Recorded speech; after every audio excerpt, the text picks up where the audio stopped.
kasih atas kesempatannya. Di sini saya akan menjelaskan tentang penyerapan dan pembiayaan variabel dan manajemen persediaan, yaitu terdiri dari laporan pendapatan variabel dan penyerapan. Banyak perusahaan terdiri dari unit bisnis terpisah yang disebut pusat laba, dan penting bagi perusahaan-perusahaan ini untuk menentukan kinerja bisnis secara keseluruhan dan kinerja pusat laba individu. Laporan pendapatan variabel dan penyerapan atau lanjutan. Oleh karena itu, penting untuk mengembangkan laporan laba rugi tersegmentasi untuk setiap pusat laba. Dua metode perhitungan pendapatan telah dikembangkan, satu berdasarkan biaya variabel dan berdasarkan biaya penyerapan. Biaya penyerapan atau biaya absorpsi menetapkan semua biaya produksi ke produk yang terdiri dari bahan langsung, TKL, dan BOP. Berdasarkan metode ini, biaya overhead tetap diberikan ke produk melalui penggunaan tarif overhead. Overhead tetap adalah biaya yang dapat diinventarisasi. Dan ada lagi biaya variabel, yaitu menekankan perbedaan antara biaya produksi tetap dan biaya variabel. Penetapan biaya variabel hanya menetapkan biaya produksi variabel ke produk.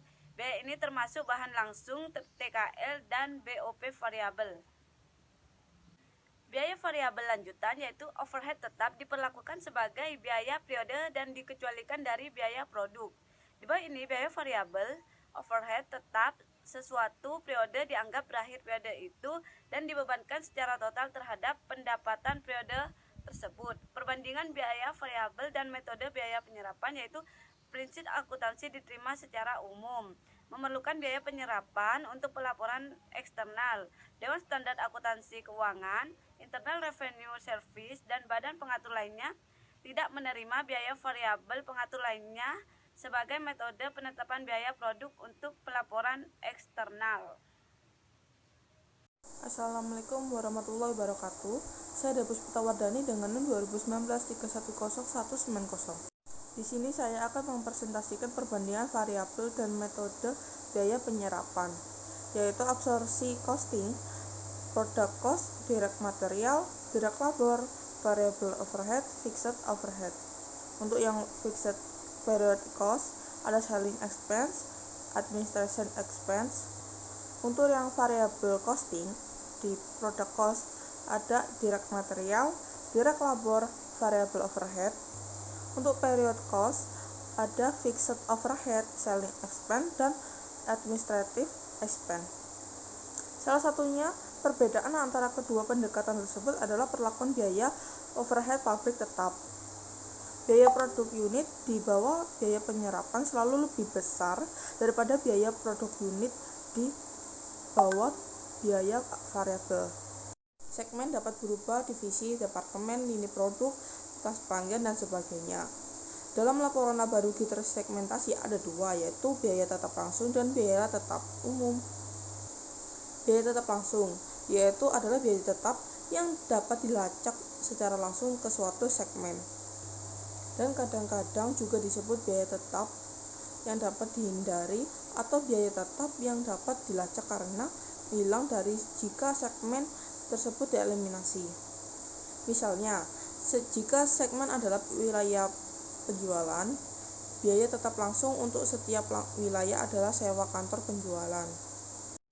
Hubungan produksi, penjualan, dan pendapatan, yaitu hubungan antara pendapatan biaya variabel dan pendapatan biaya penyerapan berubah karena hubungan antara produksi dan penjualan berubah. Hubungan produksi, penjualan, dan pendapatan. Jika produksi lebih dari sales, lalu absorpsi income lebih besar daripada variable income. Jika produksi kurang dari sales, yaitu lalu absorpsi income lebih kecil daripada variable income. Jika produksi sama banding sama sales, lalu absorpsi income sama banding sama dengan variable cost. Laporan pendapatan tersegmentasi menggunakan biaya variabel, yaitu biaya variabel berguna dalam menyiapkan laporan laba rugi tersegmentasi karena memberikan informasi yang berguna tentang biaya variabel dan biaya tetap. Sebuah segmen adalah subunit dari perusahaan yang cukup penting untuk menjamin produksi laporan kinerja. Terima kasih atas kesempatannya. Perkenalkan, nama saya Kristinsiana Helena Fitri dengan NIM 2019310234. Beban tetap umum. Biaya tetap umum secara bersama-sama disebabkan oleh dua atau lebih segmen. Beban ini tetap ada, bahkan jika salah satu segmen yang umum dieliminasi. Contohnya, penyusutan pada gedung kantor pusat, perusahaan atau gaji CO akan menjadi biaya tetap yang umum bagi sebagian besar perusahaan besar. Pengambilan keputusan untuk manajemen inventaris. Persediaan pasti dapat mempengaruhi pendapatan operasi. Selain biaya persediaan produk, ada jenis biaya lain yang berhubungan dengan persediaan bahan baku, barang dalam proses, dan barang jadi. Biaya terkait persediaan. Jika persediaan adalah bahan atau barang yang dibeli dari sumber luar, maka biaya yang berhubungan dengan persediaan ini dikenal sebagai biaya pemesanan dan membawa biaya. Biaya terkait persediaan atau lanjutan. Jika bahan atau barang diproduksi secara internal, maka biaya tersebut disebut biaya pemasangan dan biaya pembawa. Biaya pemesanan adalah biaya penempatan dan penerimaan pesanan. Biaya tercatat adalah biaya penyimpanan dan penyimpanan persediaan. Biaya tercatat adalah biaya penyimpanan dan penyimpanan persediaan.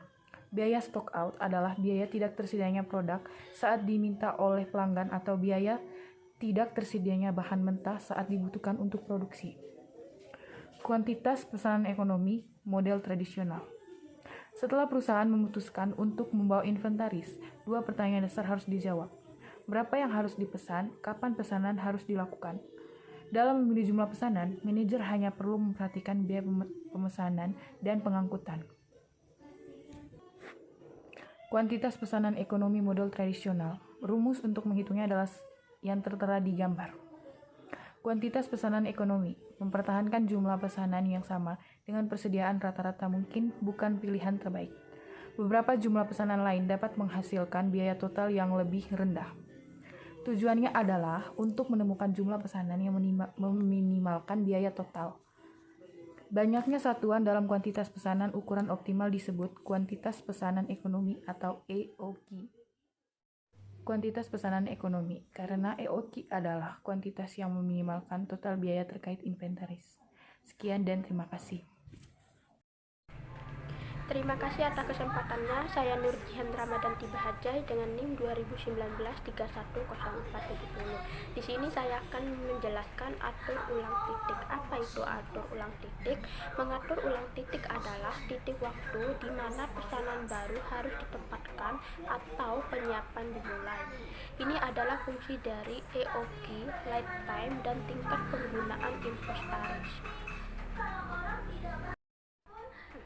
Selanjutnya ada menyusun ulang titik atau lanjutan. Nah, mengetahui tingkat penggunaan dan waktu tunggu memungkinkan kami menghitung titik pemesanan ulang yang mencapai tujuan berikut. Titik pemesanan ulang sama dengan tingkat penggunaan dikali waktu tunggu. Kemudian ada persediaan keselamatan. Persediaan keselamatan adalah persediaan ekstra yang dibawa sebagai jaminan terhadap perubahan permintaan. Selanjutnya ada pendekatan just in time ke manajemen inventaris. Just in time atau JIT, pendekatan mempertahankan bahwa barang harus ditarik melalui sistem oleh permintaan saat ini daripada didorong melalui jadwal tetap berdasarkan permintaan yang diantisipasi. Selanjutnya ada batasan just in time pendekatan. JIT memang memiliki batasan. Ini sering disebut sebagai program penyederhanaan. Namun ini tidak berarti bahwa JIT sederhana atau mudah diimplementasikan. Ini membutuhkan bahwa waktu untuk membangun hubungan yang baik dengan pemasok. Yang terakhir, ada batasan just in time pendekatan atau lanjutan. Mendesak agar segera mengubah waktu dan kualitas pengiriman mungkin tidak realistis dan dapat menyebabkan konfrontasi yang sulit antara perusahaan dan pemasoknya. Pengurangan penyangga inventaris dapat menyebabkan alur kerja yang teratur dan tingkat stres yang tinggi di antara pekerja produksi.